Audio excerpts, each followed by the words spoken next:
ये जंग बंदी 12 घंटों के लिए होगी, जिसके बाद जंग को खत्म शुदा किया। ट्रंप ने जो ट्वीट किया वो मैं सुनाना चाहता हूं, उसके बाद हम आगे बढ़ेंगे में, क्योंकि ये जंग शुरू की थी इसराइल ने और इसके पीछे जो पुष्ट बनाई थी वो अमेरिका ने। जो जोरी तंसीबात थी ईरान की वो नेस्तो नबूद कर दी है। अब हम अमेरिका ने एक ऐसी साजिश की कि जनाब उन्हीं पैसे के जरिए उसी की जमीन पे बैठ के इजरायली जासूस थे जो ईरान में पहले से ही जाकर छुपा हुआ है। जो उनके जर्नल कह लें कि जो शहीद हुए हैं या उनके जो साइंसदान शहीद हुए। जी तो अस्सलामुअलैकुम नाजरीन, JJTV के प्लेटफॉर्म से मैं हूं सुल्तान और आप देख रहे हैं मेरा डिजिटल चैनल। निभा रहे हैं अकेले ही रस्म शब्बीरी, न कूफियों से तवक्को न डर यजीद का है। अस्सलाम वालेकुम मेरे पाकिस्तानियों, आप देख रहे हैं law state with advocate Atiq Rahman Siddiqui. आज मेरे वीलॉग का मौजू USA, इसराइल और ईरान जंग का खात्मा और उसके कॉन्सिक्वेंसेस मिडल ईस्ट में और across the globe, specially America, Israel और ईरान पर क्या पड़ने जा रहे हैं, उस हवाले से है। इससे पहली रिक्वेस्ट है कि आप मेरे चैनल्स को लाइक करें, सब्सक्राइब करें, बेल आइकन को प्रेस करें और मैक्सिमम शेयर करें। नाज़रीन, जैसा कि आपको मालूम है कि पूरी दुनिया जो है इस टाइम जंग की लपेट में तकरीबन आ चुकी थी। मेरा ख्याल है जिन मुल्कों ने इस टाइम जो सालसी का किरदार अदा किया है, सुलहनामे का कह लें कि जो किरदार अदा किया है, मेरा ख्याल बहुत अच्छा हुआ है। नाज़रीन, इसमें अगर देखा जाए यानी कि बहुत सारे ऐसे मुल्क थे जो इस जंग की लपेट में आ रहे थे और ये आलमी जंग लगने का भी खतरा था। तो इन्हीं सारी चीजों के ऊपर आज हम बात करेंगे। तो भी लोग हमारा चैनल देख रहे हैं, आप सबका शुक्रिया और हमें सपोर्ट करने का भी आपका शुक्रिया।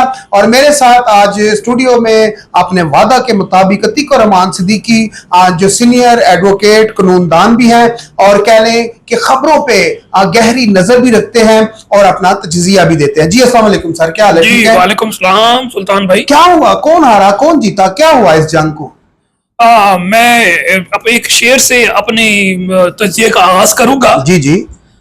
तुम ही तजवीज सुलह लाते हो, तुम ही समान जंग बांटते हो, तुम ही करते हो कत्ल का मातम, तुम ही तीरो तफंग बांटते हो। अल्हम्दुलिल्लाह, शुक्र है कि all is well when and is well. जंग का इख्तिताम हो गया है और मजीद तबाही जो हो सकती थी मिडल ईस्ट में और अक्रॉस द ग्लोब, उससे हम बच गए हैं, जिसकी वजह से वैसे इंसान हमें शुक्र अदा करना चाहिए। डोनाल्ड ट्रंप ने जो है रात को जो एक ट्वीट किया, जिसकी वजह से तमाम चीज जो है वो स्टेटस को पे चली गई और ज़ाहिर है बैकडोर डिप्लोमेसी चल रही थी, उसने भी अपना किरदार अदा किया। ट्रंप ने जो ट्वीट किया वो मैं सुनाना चाहता हूं, उसके बाद हम आगे बढ़ेंगे, क्योंकि ये बेसिक आज मैं चाहता हूँ ठीक भाई कि जो हमारे देखने वाले, जो हमारे फैमिली मेंबर हैं, जो हमारे व्लॉग को देखते हैं, तो उनका भी शुक्रिया। और मैं चाहूंगा कि आप कमेंट्स बॉक्स में अपनी भी राय का इजहार जरूर करें कि आप इस जंग को कैसे देखते हैं। जी ठीक भाई। मुबारक हो सबको, ये मुकम्मल तौर पर तय हो चुका है कि ईरान और इसराइल के दरमियान मुकम्मल और जामा जंग बंदी हो गई है। तकरीबन 6 घंटे बाद जब इसराइल और ईरान अपनी जारी आखिरी मुश्तरका मुकम्मल कर लेंगे, यह जंग बंदी 12 घंटों के लिए होगी, जिसके बाद जंग को खत्म शुदा तस्वर किया जाएगा। सरकारी तौर पर ईरान जंग बंदी का आगाज करेगा, 12वें घंटे पर इसराइल जंग बंदी का आगाज करेगा और 24वें घंटे पर दुनिया भर में इस 12 दिन की जंग के सरकारी खात्मे का ऐलान कर दिया जाएगा। जंग बंदी के दौरान हर फरीक पुरअमन और एहतराम से पेश आएगा, ये मफरूजा रखते हुए कि सब कुछ हस्ब तवक्को चलेगा। मैं दोनों मुमालिक ईरान और इसराइल को इस जंग को खत्म करने की इस्तकामत, हौसला, ज़ियानत पर मुबारकबाद पेश करता हूँ। इस जंग को 12 दिन की जंग का नाम दिया जाता है। वो जंग थी जो सालों चल सकती थी और पूरे मशरिक़े वुस्ता को तबाह कर सकती थी, लेकिन ऐसा नहीं हुआ और कभी नहीं होगा। खुदा इसराइल को सलामत रखे, खुदा ईरान को सलामत रखे, खुदा मशरिक़े वुस्ता को सलामत रखे, खुदा अमेरिका को सलामत रखे और खुदा पूरी दुनिया को सलामत रखे। ये डोनाल्ड ट्रंप के जो है ये अल्फाज थे। अब आ जाते हैं कि इसके बाद क्या होना है। मेरा एक छोटा सा जो है एक तज्जिया है, उसके बाद आगे बढ़ेंगे कि ये जंग एक बहुत से जो फैक्ट्स के साथ साथ एक नैरेटिव भी होती है। और मेरे हिसाब से मैं एक नोट पे कहूंगा कि इस पूरे नैरेटिव में, क्योंकि ये जंग शुरू की थी इसराइल ने और इसके पीछे जो पुष्ट बनाई थी वो अमेरिका की थी, और फिर जिस तरह से रिटेलिएट किया ईरान ने, पूरी दुनिया ने देखा, बड़ी इस्तेकामत से, बड़ी गैरत से, खुददारी से, बहादुरी से किया, वो पूरी दुनिया ने देखा है। तो ओवरऑल जो एथिकल इम्पैक्ट है पूरी दुनिया में, मिडल ईस्ट में, इस्लामिक कंट्रीज में, वो बेहतर जो है वो ईरान का हुआ है, और इसराइल का जो इमेज जो 77 सालों में चल रहा था उसको नुकसान पहुंचा है। उस वाले से तजिया मुख्तसर था, फिर आगे बढ़ेंगे। हार या जीत सिर्फ मैदान जंग में नहीं बल्कि अवामी राय और आलमी तासुर में तय पाती है। अगर एक जंग के बाद एक ताकतवर मुल्क का इमेज जमीन बोस हो जाए तो यह दर हकीकत इसकी शिकस्त होती है, हाँ वो तकनीकी तौर पर कितना ही ताकतवर क्यों ना हो। ईरान के खिलाफ कुछ ममालिक का इत्तेहाद और इसके बावजूद ईरान का अकेला डट कर मुकाबला करना एक तारीखी जुर्रत का मुजाहरा था। ईरान के मिसाइल दिफाई हिसार चीर कर इसराइल तक पहुंचे, जबकि इसराइल ने ईरान पर बिना रोक टोक हमले किए। एक तरफ जदीद तरीन टेक्नोलॉजी, दूसरी तरफ एक खुददार कौम, और नतीजा दुनिया की राय में वाज़ा फर्क। ये जंग सिर्फ हथियारों की नहीं थी बल्कि इज्जत नफ्स, खुद मुख्तारी और कौमी गैरत की थी, जिसमें ईरान को कामयाबी हुई है, फतेह हासिल हुई है। और अगर राय अमा का मुआर जाना जाए या माना जाए तो बयाने की जंग ईरान ने जीत ली है। तो ये सारे इम्पैक्ट हुए। अब इसमें मैं फर्दर बढ़ता हूं।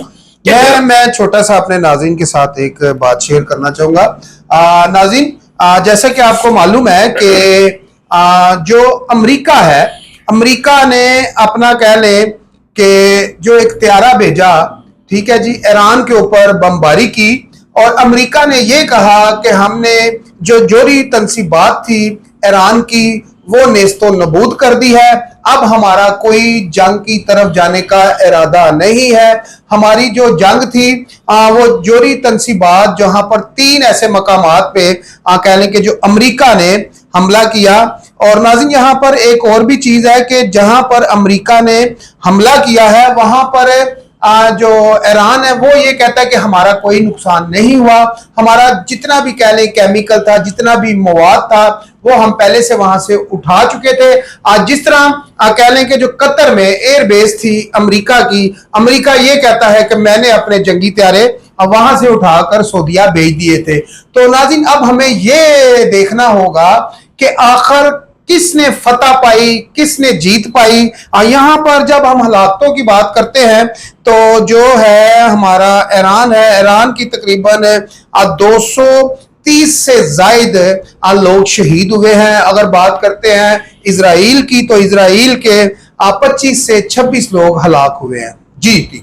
अच्छा, इसमें मैं मजीद बताना चाहता हूं कि इस अगर जंग को हम अक्रॉस द ग्लोब कॉन्टेक्स्ट में देखा जाए तो अमेरिका, इसराइल, ईरान के अलावा पूरे मिडिल ईस्ट का किरदार भी देखा जाएगा, उसका इम्पैक्ट उस पर, और इसके अलावा चाइना, रशिया, और फिर हमारे खिते में क्योंकि इंडिया और पाकिस्तान, कि इंडिया ने क्या खोया पाया या पाकिस्तान को क्या मिला या नहीं, इस हवाले से भी देखेंगे, और यूरोप का भी किरदार देखेंगे। तो इससे पहले मैं बताता चलूं कि अमेरिका, आप ये देखिए कि पूरे मिडिल ईस्ट में जो है वो मौजूद है अपने मुख्तलिफ हवाई और बहरी अड्डे के साथ। उसमें तुर्किया में भी मौजूद है, सीरिया में मौजूद है, उर्दन में मौजूद है, इराक में, कुवैत में, बहरीन में, इसके अलावा सऊदी अरब में, कतर, इमारात में, अमान में। तो ओवरऑल आप ये देखिए कि अमेरिका बावजूद पूरे खित्ते में मिडिल ईस्ट में मौजूद है। अब ये अलग डिस्कशन हो जाएगा वो क्यों मौजूद है, उस किसकी प्रोटेक्शन के लिए। तो मैं अनफॉर्चुनेटली मैं ये कहूंगा कि जो हमारा अरब वर्ल्ड है वो गुलामी की जिंदगी गुजार रहा है तकरीबन 100 साल से, मोर और लेस।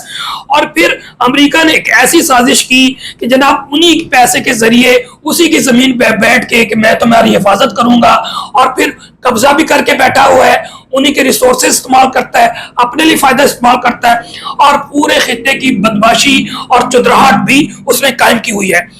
अब फर्दर हम चलते हैं कि इसके अलावा जो इम्पैक्ट हुए हैं, तो आप ये देख लीजिए ये जंग क्यों शुरू की गई। क्या ईरान ने जंग शुरू की? आंसर है, ईरान ने तो जंग शुरू नहीं की। ईरान जंग तो शुरू की थी ये इसराइल ने अमेरिका के बिहाफ पे या उसके थपकी देने पे। अब इसके कोई ना कोई ऑब्जेक्टिव्स होंगे। हम बहुत ज्यादा कोर इश्यूज पे, डिटेल इश्यूज में नहीं जाएंगे, लेकिन हम मुख्तसर बता दें कि इसराइल उस पूरे खित्ते का, मिडल ईस्ट का बदमाश है, और वो अपनी आगे जो है चौधराहट कायम करने के लिए जो आखिरी एक रेड लाइन थी वो ईरान थी, उसको फतह करना चाहता था। आप इसके बैकग्राउंड में देख लें, अभी माजी करीब में ईरान का एक असर था मिडल ईस्ट में मौजूद था, अरब भी है, लेकिन कम हुआ है। वजह क्या हुआ? आप सीरिया में देख लें, सीरिया में बशर अल असद की हुकूमत थी, which was backed by Iran and Russia.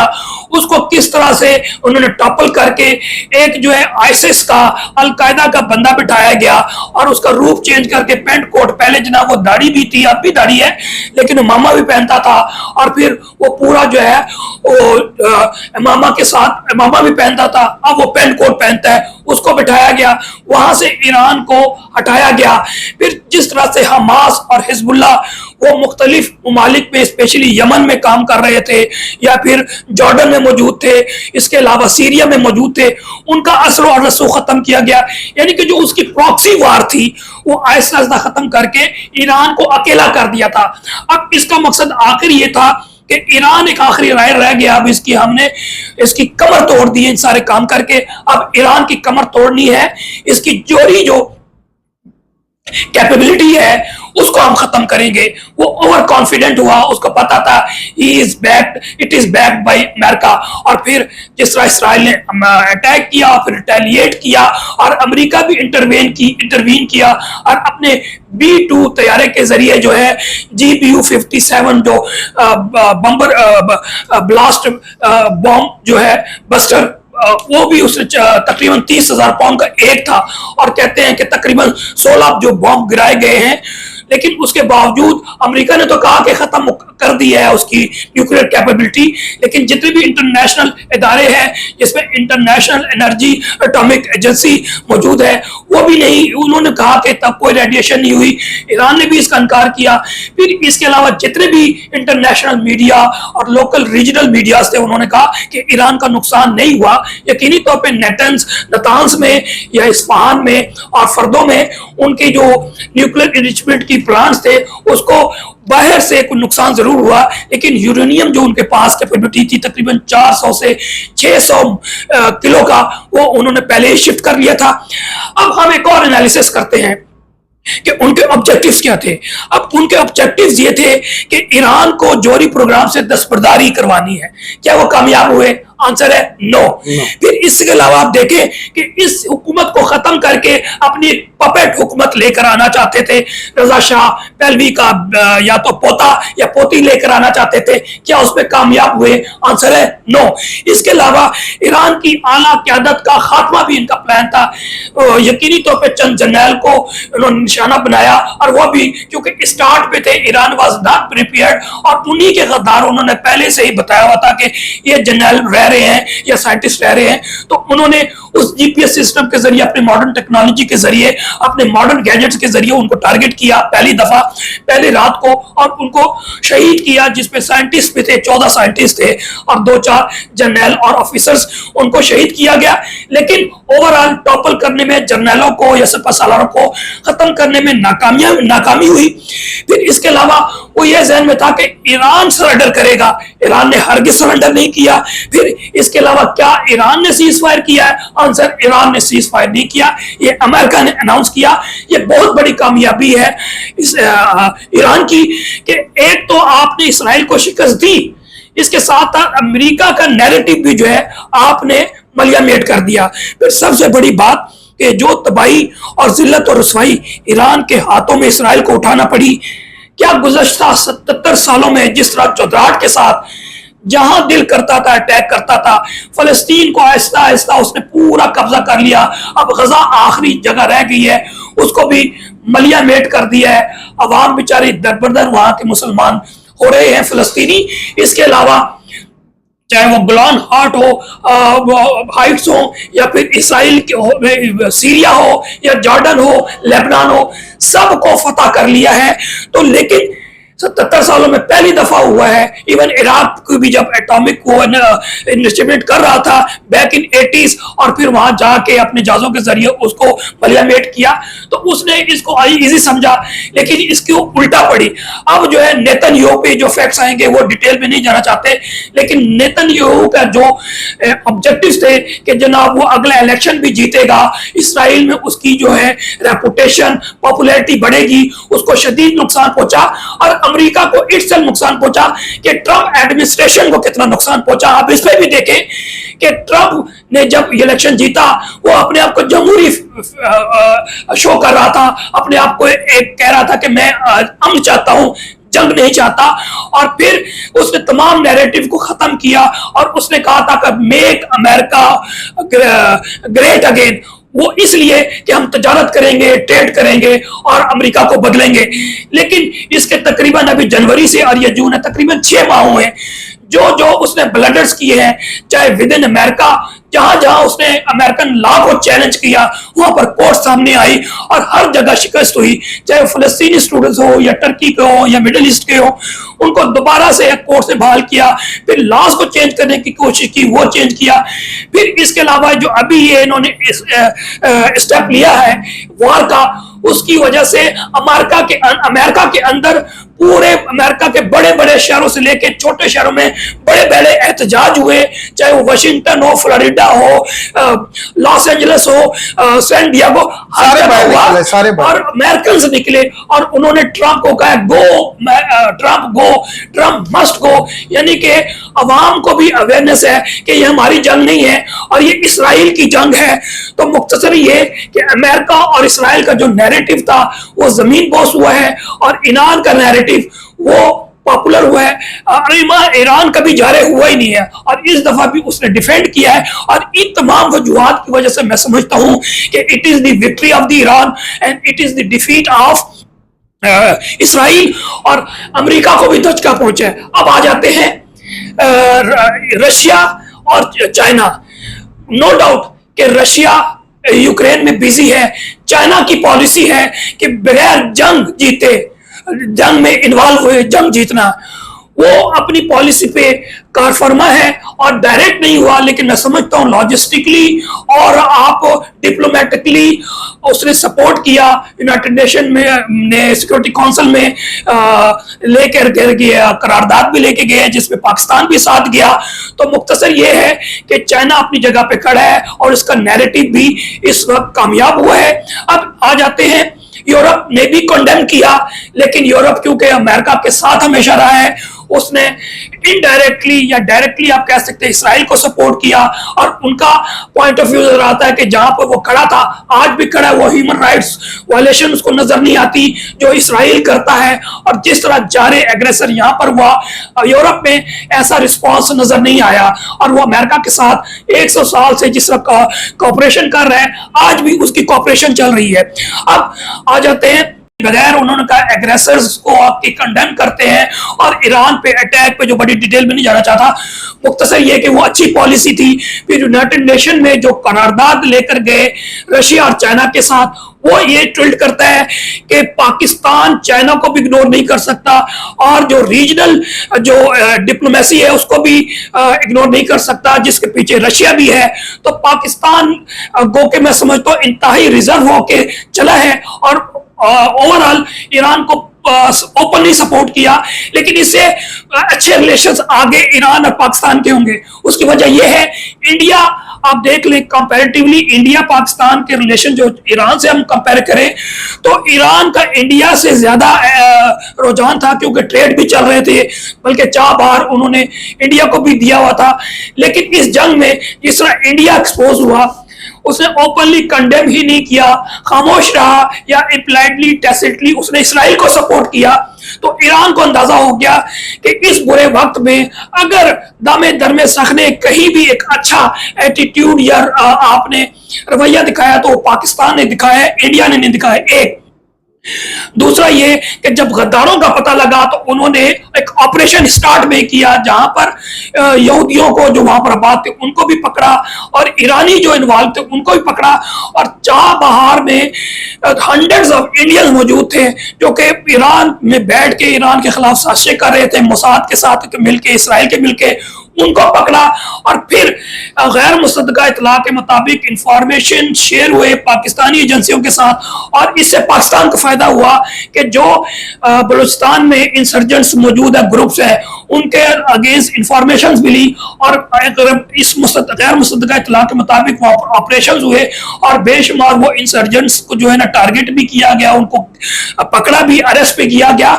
और इन तमाम की वजह से मैं समझता हूं कि आगे आने वाले वक्त में जो कॉन्सिक्वेंस और ये होगा कि पाकिस्तान और ईरान का रिलेशन जो है ना बेहतर होगा। एक और इंफॉर्मेशन आ रही है, अतीक भी छोटी सी यहाँ पर आपको नाज़रीन खबर शेयर कर दें, वो ये है, जो अतीक भाई आपको बताना चाह रहे हैं वो ये है कि जो इजरायली जासूस थे जो ईरान में पहले से ही जाकर छुप गए थे, आज से 12-15 दिन पहले, और आज से 12-15 दिन पहले ये जंग शुरू हुई थी, और उससे पहले ही जो कह लें कि जो बारूद था, जो मिसाइल थे, जो ड्रोन्स थे, वो कह लें कि जो ईरान में पहले ही पहुंचा दिए गए थे। अगर देखा जाए जो ईरान का मेन नुकसान हुआ है, जो उनके जनरल कह लें कि जो शहीद हुए हैं, या उनके जो साइंसदान शहीद हुए हैं, जो आर्मी ऑफिसर थे या दीगर ऐसे जो सियासतदान थे, तो वो उन्हीं की वजह से हुए हैं जो पहले ही जासूस अंदर घुस के बैठ गए थे ईरान में। तो यहाँ पर नाज़रीन मसला ये है कि वो कहते हैं कि घर को आग लगी घर के चिराग से, वो लोग पहले ही घर में घुस चुके थे। और फिर इससे पाकिस्तान ने भी ये देखा कि जब ईरान में ऐसा हो रहा है तो पाकिस्तान ने भी घेरा जो है कह लें कि जो तंग किया उन लोगों के खिलाफ जो लोग पाकिस्तान में बैठे हुए हैं, और ये वो लोग थे जो पाकिस्तान जिंदाबाद का नारा नहीं लगाते। फिलहाल मैं किसी ऐसी बात में नहीं जाना चाहता कि किसी की दिल चिकनी हो, बस बाकी आप ये है कि समझे कौन से ऐसे लोग हैं जो पाकिस्तान जिंदाबाद का नारा नहीं लगाते। मजीद में कॉन्सिक्वेंस की बात करना चाहता हूं, मिडल ईस्ट पे आ जाए कि यकीनी तौर पे जो शिया सुन्नी का जो कॉन्फ्लिक्ट है ओवरऑल ये हंड्रेड्स ऑफ ईयर, यानी कि आप यूं कह लीजिए 1400 साल से जो चल रहा है, उस पे हम इस पर डिस्कशन नहीं करते, लेकिन मौजूदा तकरीबन जो है 50-60 सालों में जो कॉन्फ्लिक्ट है वो मौजूद था और मौजूद रहा है। अब इस पे क्या इंपैक्ट होगा? इस जंग में ये ओवरऑल जो अरब वर्ल्ड है वो खामोश रही है, ना अमेरिका का साथ दिया ना उन्होंने ईरान का साथ दिया। लेकिन एक चीज सामने आ गई है कि ये जो मिडल ईस्ट है ये अंडर इन्फ्लुएंस अमेरिका थी और अब तक मौजूद है, और इस्लामिक कंट्री जब उन्हें रेजिस्टेंस शो की, रिटेलिएशन करने की कोशिश की तो उस वक्त भी खामोश रही है। अब आने वाले वक्त में ईरान का रास्ता खुल सकता है, क्योंकि एक इशारा दिया है कि जनाब अब ईरान हम अच्छे रिलेशन ताल्लुक बनाएंगे, और अभी इंफॉर्मेशन आ रही है कि गालबन चाइना जो है अब उससे तेल भी लेगा। इसका मतलब जो हम बात बताते हैं कि जो ईरान को तकरीबन 50 सालों से डिसइंटीग्रेट इस हवाले से किया गया, पूरी दुनिया से उन पर सैंक्शंस लगा के दूर कर दिया गया, यानी कि ईरान को जो एक्सेस नहीं दिया गया था बहुत सारी पाबंदियां यूरोपियन मंडी में या अमेरिकन मंडी में या वेस्ट में, वो ईरान चाहता था खत्म करने।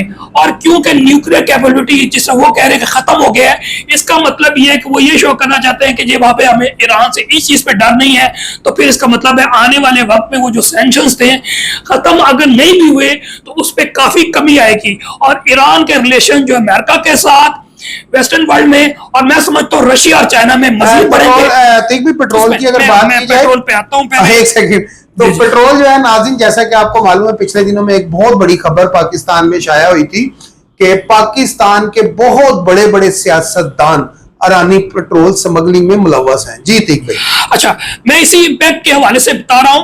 तो ये इसराइल सिर्फ इसलिए नहीं कर रहा था कि जनाब उसकी जौहरी तंजीमात को खत्म करना, इसराइल खत्म भी नहीं कर सकता था, इसराइल कभी भी नहीं चाहता। अच्छा ठीक भाई, अगर हम बात करते हैं जौहरी तंजीमात की, तो मेरा ख्याल है जब 1998 में जब हम एटमी कुव्वत बनने जा रहे थे तो हमारे ऊपर भी, पाकिस्तान के ऊपर भी काफी प्रेशर था कि आपने एटमी धमाके नहीं करने, तो आप इतने पैसे ले लें। मेरा ख्याल उस टाइम के नाज़रीन जो वज़ीर आज़म मियां मोहम्मद नवाज शरीफ साहब थे, और ये जो प्रोजेक्ट लगाया था ये मेरा ख्याल है जुल्फ़िकार अली भुट्टो साहब थे, और इस प्रोजेक्ट को पाया तकमील तक पहुंचाया था डॉक्टर कदीर साहब ने।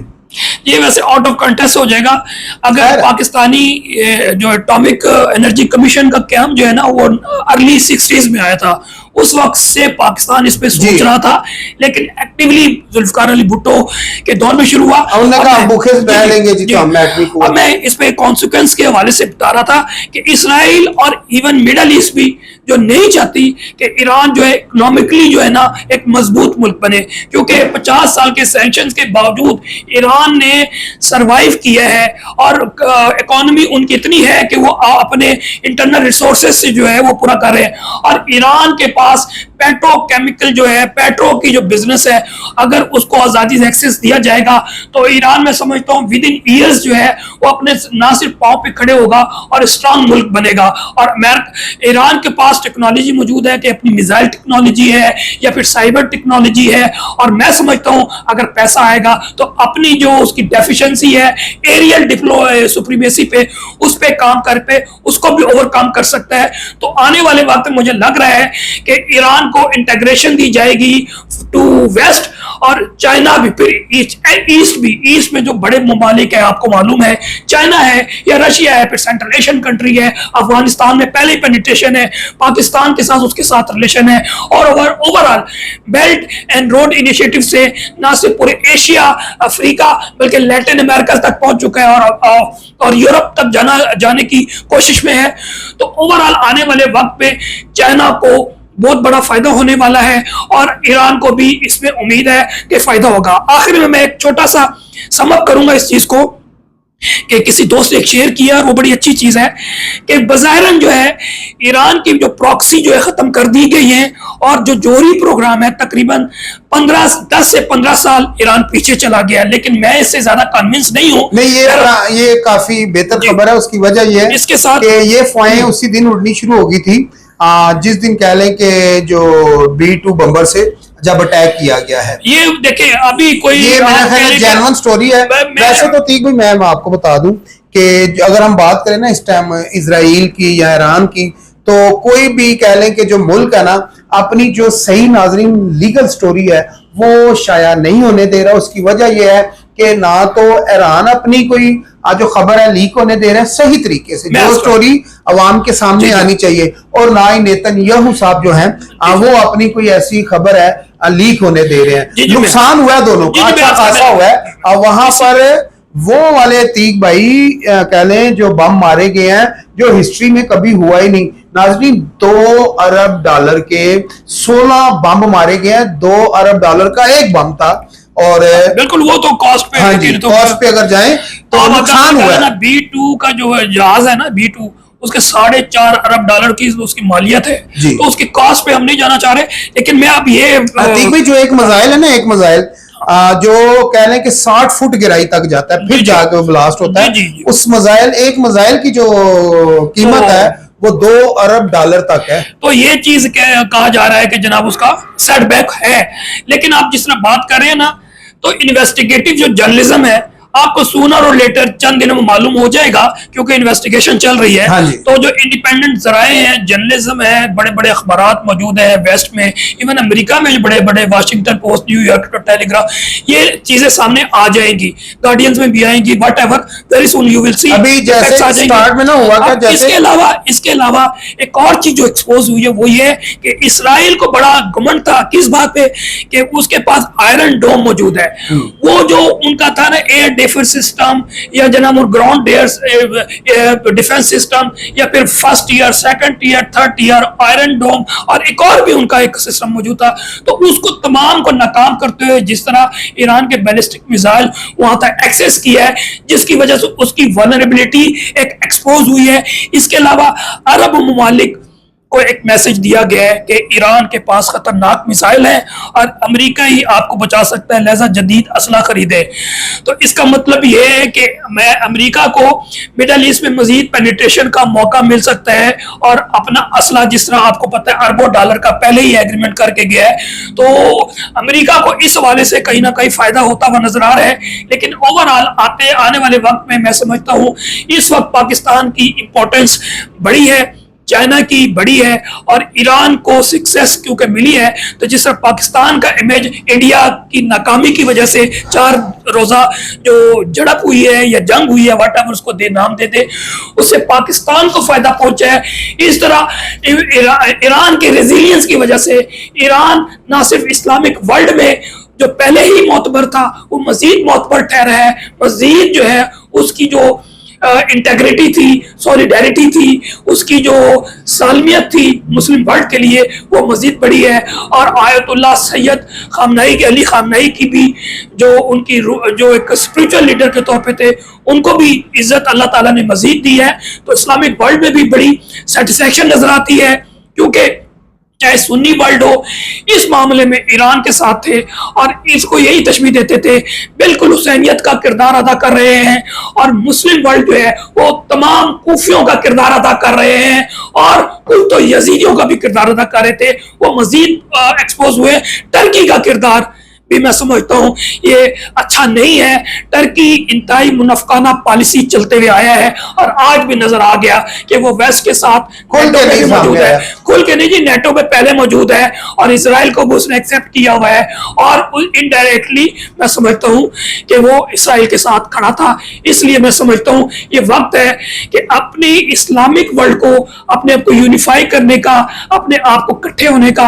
अगर आप इकट्ठे होके एक पॉलिसी बनाएंगे तो किसी जारे को भी आप जो है ना शिकस्त दे सकते हैं या मुकाबला कर सकते हैं।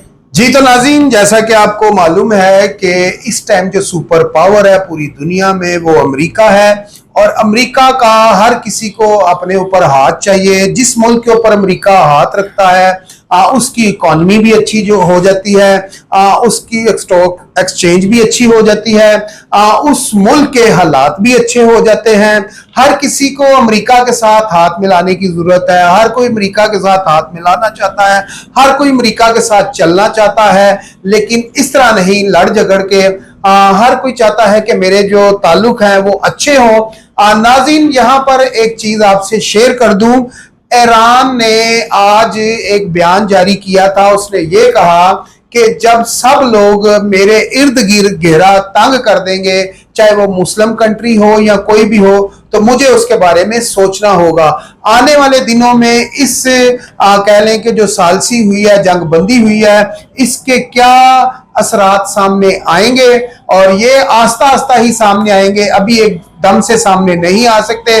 अभी कोई भी मुल्क आपको ये बताने के लिए तैयार नहीं है मेरा कितने अरब का लॉस हुआ है और कौन सा मुल्क कितना पीछे चला गया है। हमारे पंजाबी के जो समझदार या बड़े लोग होते थे वो ये कहते थे कि अगर बेटा आपने एक दिन छुट्टी की तो आप जिंदगी में एक हफ्ता पीछे चले जाओगे, अगर एक हफ्ता आपने छुट्टी की तो आप एक महीना पीछे चले जाओगे। तो ईरान के बारे में जो इस टाइम खबरें चल रही हैं, इस जंग के बाद कहा यह जाता है कि वो 8 से 10 साल पीछे चला गया। मैं कंक्लूड आखिर में कर दूं कि लाइटर मोड में कि एक और भी फर्क है कि आपको मालूम है जैसे ये जंग शुरू हुई है तो जो ऑयल प्राइस है वो सर्च करते हुए जो तकरीबन $100 पे गया था और जैसे ही सीज फायर का अनाउंस हुआ है तो तकरीबन $64-65 नहीं, वो मैं आपको बात यहाँ पे कर दूं, वो जी डोनाल्ड ट्रंप साहब ने एक ट्वीट किया था, उसकी वजह से पेट्रोल प्राइस नीचे आई थी। वही सीज फायर हुआ था, सीज फायर से पहले ही उसने तो मुख्तसर ये है कि उसका भी एक इम्पैक्ट हुआ है कि जो परेशानी मैं जी तो बता रहा हूँ जिसकी तपकी होगी अमेरिका को मैं एक और बात कहना लगा था, मैं वो ये कहना चाह रहा हूँ कि अगर ये कंटिन्यूटी रहती तो ऑयल प्राइसेस और बढ़ते। उसकी वजह है कि जो 25% दुनिया का तेल जो है ना वो बहरे उनका जो अपनाए हुर्मुज़ है जो कि ओमान और ईरान के दरमियान बिल्कुल छोटी सी पट्टी है, तकरीबन जो है वो 20 माइल्स की है। वो कह रहे हैं बंद कर देंगे। वो उन्होंने बल्कि पार्लियामेंट ने ईरान के करारदाद भी पास कर ली थी। ठीक है, वो करते नहीं करते वो अलग बात है, लेकिन उन्होंने अपनी डिटर्मिनेशन शो कर दी थी कि हम इसको भी टारगेट कर सकते हैं। अगर बंद करते थे तो मजीद ऑयल प्राइस जो बढ़ते और इसकी वजह से पूरी दुनिया में जो है ना मजीद जो इन्फ्लेशन था वो बढ़ना का खतरा था। तो अमेरिका ये सारी चीजें देख रहा है कि वेस्ट की रिलायंस जो है ना ऑयल पे है, गो कि मैं समझता हूँ जो बहरे हुर्मुज़ से बाहर तेल आता है तो ज्यादातर जो कंज्यूमर है वो इंडिया, पाकिस्तान, चाइना वगैरह थे। बट इवन दो इसने इम्पैक्ट करना था, overall all is well when and is well. तो अल्हम्दुलिल्लाह जंग अच्छी चीज नहीं है, अमन अच्छी चीज है। हम वैसे इंसान पूरी दुनिया में जो भी अग्रेसर होगा उसको कंडेम करेंगे और जो अमन का खा है हम उसके साथ खड़े होंगे। नाज़रीन, आखिर में जाते जाते एक आपसे बात शेयर करूंगा। हम सब आदम की औलाद हैं, चाहे वो अमेरिका हो, ईरान हो, इजराइल हो, कोई भी हो, एक ही नबी की हम कह लें कि औलाद है, इब्राहिमी की हम औलाद हैं। और कौमों का जिसको बाप कहा गया है वो अब्राहम है। अब्राहीम अलैहिस्सलाम अरबी में आता है और अब्राहम जो है इंग्लिश में उनका नेम आता है। और जो कौमों का बाप है वो इब्राहीम अलैहिस्सलाम है। हम सब एक आदम की औलाद हैं। और कुरान में भी लिखा हुआ है जिसने एक इंसान को कत्ल किया गोया उसने पूरी इंसानियत को कत्ल किया। तो आप कितने खुश हैं इस जंग बंदी की वजह से? ये जंग बंद हो गई है तो कमेंट्स बॉक्स में जरूर बताइएगा। अतीक भाई भी खुश हैं, मैं भी खुश हूं। ये जंग खत्म होनी चाहिए, लेकिन जो हदीस है, जो कुरान है, उसमें ये वाजिया है कि ये जंगें होंगी, कौमें कौमों पर चढ़ाई करेंगी, रियासत रियासत पे चढ़ाई करेगी, ये सब होगा। इससे घबराना नहीं, डरना नहीं, आखिरी वक्त करीब है। इसी के साथ मुझे और अतीक भाई को इजाजत दीजिए, मिलते हैं अगली वीडियो में। अल्लाह हाफिज। पाकिस्तान जिंदाबाद, अवाम जिंदाबाद। जिंदाबाद।